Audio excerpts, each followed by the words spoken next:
Pernah ada suatu kisah, 3 orang yang menghadap kepada gurunya. Saya pernah cerita ini. Menghadap kepada gurunya ini menanyakan tentang suatu perkara, tentang baginda Nabi Muhammad. Datang ke guru yang satunya, wahai guru, apakah betul sih hukum itu begini begitu? Kata Nabi Muhammad itu begini. Ya, guru saya ada yang menyampaikan begini, katanya ada yang menyampaikan begini. Apa yang ingin kau sampaikan? Salah satunya saja katanya. Gimana memelihara anjing? Ya. Hukumnya siapa yang jawab? Pelihara anjing haram atau tidak? Najis atau tidak? Najis. Berarti kita juga tahu jawabannya ya. Jadi sesuatu perkara yang dosa itu najis ataupun kita tahu sebenarnya. Tapi kadang kalau sudah terinjak di antaranya suatu hal yang dosa, untuk lepasnya itu susah. Ya. Nanya, bagaimana hukumnya najis wahai Syekh, wahai Habib katanya.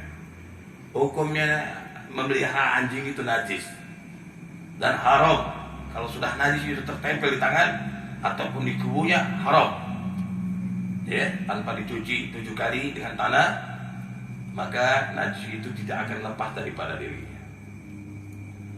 Oh, kalau begitu ini jawabannya nggak tepat. Karena dia orang kaya, bawa duit 1 koper. Pengen jawabannya tersendiri. Jadi siapapun orang yang memberikan ilmu, siapapun orang yang ini, ya, yang keluar dari mulutnya itu ilmu, dia nggak akan mendengarkan. Dia nggak akan menjadikan ilmu kebaikan sebelum nantinya dia dapat daripada murkanya Allah Subhanahu Wa Taala baru nyesel. Ya. Gak dari kalau ilmu dari orang lain, pengennya dari gurunya aja, nggak tahu gurunya juga nyampe nggak kepada Nabi Muhammad. Daripada gurunya aja yang ilmu pengennya. Ya, ilmu yang lain itulah fanatik yang salah. Fanatik diri sendiri ataupun fanatik kepada orang lain juga boleh. Ya.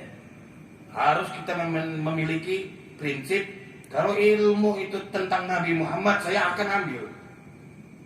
Kalau ilmu tentang Nabi Muhammad yang disampaikan saya akan dengarkan.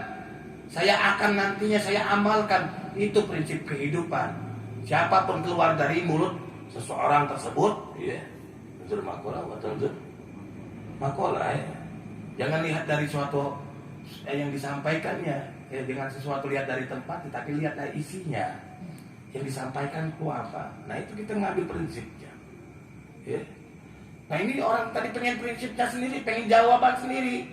Nggak mungkin. Ya. Segala-galanya itu nggak mungkin bagi orang yang kalau orang lain nyampaikan. Padahal ini min auliyaillah yang ditanya ya. Ini Habib Ali bin Abdurrahman Al-Habsyi, Sahibul Kuwita. Wah, cucunya di antara para wali. Gak percaya.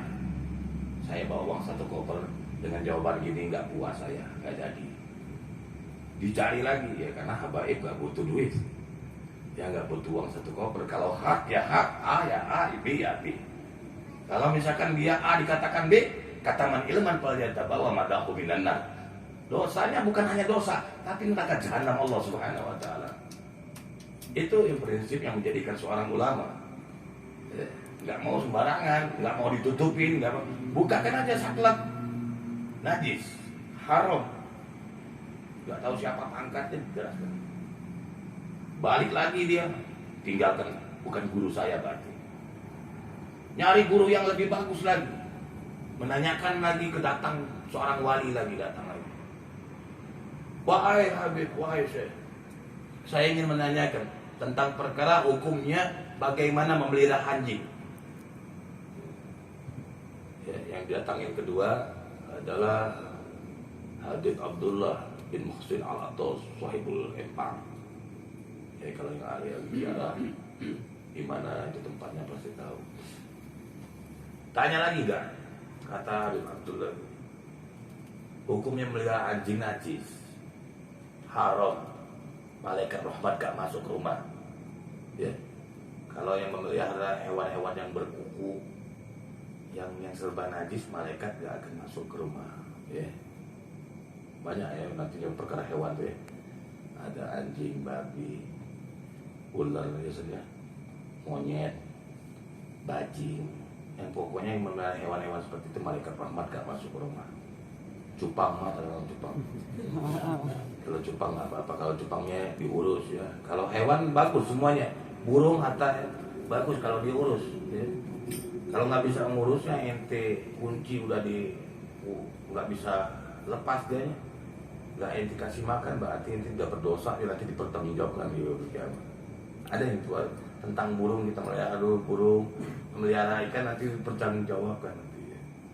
Tapi kalau orang yang bagus ya tidak jadi masalah dia memeliharanya karena rajin memang bagiannya. Jadi pernyataan dari Habib Abdullah bin Muhsin Al-Atus tadi menyatakan haram hukum memelihara anjing najis. Ya, dan kalau terkena najisnya, salah satu najisnya baik liurnya atau bubur akan harus dicuci dengan 7 kali pembersihnya dengan tanah. 7 kali bolak-balik dicuci lagi. Wah, nggak puas saya. Berarti ini bukan jawaban saya. Ini wali-wali udah didatangin semuanya, masih gak puas juga. Pengennya jawaban sendiri, kalau bisa alatnya jawaban tenang naon. Baik pek mah merek melihara anjing mah. Asal ente dikukut liurna naon-naon. Ya, baik cenah. Nah pengennya jawaban begitu. Ilmu gak bisa dikatakan begitu. Ya, hatta 1 gepok mah ya nggak bisa, 10 gepok bisa. Badan ayana zaman ayana banyak begitu ya. Kalau 10 gepok beda jawabannya, jadi B saja.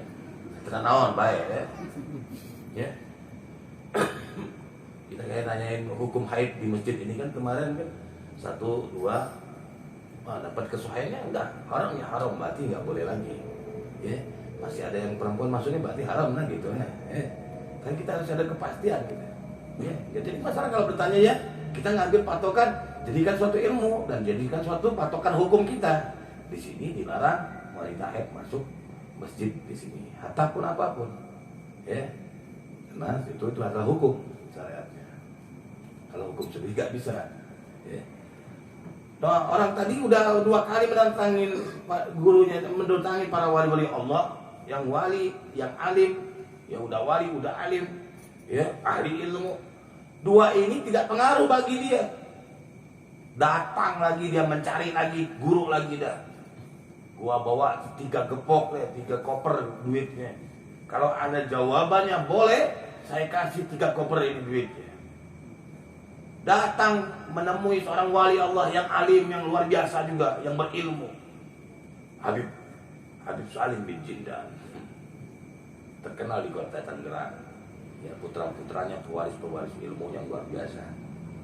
Ya, ada Habib Jindan, Habib Abdul Novel bin Salim bin Jindan, Habib Ahmad bin Salim bin Jindan, para ilmuwan hebat semuanya. Habib Salim bin Jindan ini didatangin sama dia tadi. Beb, katanya. Rasulullah. Ada apa? Saya ini mau nanyain hukum memelihara anjing itu gimana, Beb? Kata Habib Salim bin Jindan. Dia nggak menanyakan yang panjang lebar. Saya mau menanyakan kembali dulu sama antum, katanya. Antum sebelum nanya ke saya ini sudah kemana saja? Ya, antum sebelum menanyakan ini ke saya, kemana dulu? Saya sudah mendatangi Habib Ali bin Abdurrahman Al-Habs Sayyidul Kuitar. Saya menanyakan kepada Habib Abdullah bin Muhsin Al-Atus. Tapi jawabannya semuanya haram, Beb. Cuma jawabannya begini, begitu. Gimana dong, Bib, katanya. Sekarang saya pengen jawaban Habib gimana? Saya bawa 3 koper nih duit. Kata Habib Salim bin Jindan, gak tanggung-tanggung jawabannya. Ente menanyakan sama anak, sudah menanyakan 2 orang wali Allah yang alim, masih juga kurang puas menanyakan ke anak, jawabannya ente lebih dari anjing. Lebih dari binatang. Maaf ya saya ngomong bahasanya ini memang menunjukkan ke binatang ya, bukan. Ente lebih dari anjing kata Habib Salim bin Jindan. Kenapa? Sudah dikasih tahu kemasannya, hukumnya dari dulu antum tahu. Ente kurang puas lagi mendatangi ulama yang alim, wali yang alim, terus dikasih jawabannya, begitulah jawabannya. sama, kemasan kita sama, habaib semua sama, ulama semua sama. Masih nggak puas dengan suatu jawabannya, masih nggak puas dengan sesuatu apapun yang menjadikan ingin mendapatkan kepuasan dengan jawabannya, ya ente lebih dari anjing berarti. Udah ente dapatkan mana-mana jawabannya haram, masih jawabannya kurang. Itu uang nggak akan jadikan sesuatu yang haram jadi halal, yang jadi najis jadi nggak najis, nggak bisa. Kalau sudah menjadi patokannya haram ya haram. Ini pendapat ulama yang betul-betul bersambung dengan Nabi Muhammad SAW. Berarti kita pun sama. Kita mendapatkan ilmu dari sipulan, dari Habib ini, dari ulama ini, dari kiai ini, sama tujuannya mendekatkan kita kepada Habibuna Muhammad SAW. Ya. Kecuali kalau mereka nggak pengen ilmu, nggak mendengarkan, ngobrol, asik ngobrol, nanti pulangnya ocoyan, nah itu tanggung jawab mereka. Berarti mereka nggak mau nerima ilmu Nabi Muhammad. Ya, banyak yang terjadi zaman-zaman ya dulu, bukan zaman-zaman. Memang nggak kayak nggak nampak, nggak mau ilmu, nggak remeh ulamanya. Itu orang yang biadab tuh ya, orangnya biadab tuh. Kalau dia misalkan dia duduk di suatu majlis, di suatu masjid, kalau bukan itu gurunya yang nyampaikan, dia menganggap ulama-ulama ini seperti biasa saja, dia yang menjadi biadabnya berarti posisinya. Jangan dulu kita menilai siapapun, menilai ulamanya, menilai siapapun. Dengarkan dulu ilmunya. Kalau ilmunya masuk, kita ambil baiknya. Ya. Ini kalau sudah nggak mau dengarkan ilmu, nanti suatu perkara yang Allah tunjukkan pada dirinya, ya itu jawabannya. Kadang begitu. Jawaban pada dirinya karena nggak mau dengarkan ilmu, karena nggak mau memakan ilmunya, karena nggak mau menerapkan ilmunya, jadinya begini. Ya, hidupnya begini, keluarganya begini, keadaannya begini, karena nggak mau menerima ilmu, nasihat ilmu Nabi Muhammad SAW.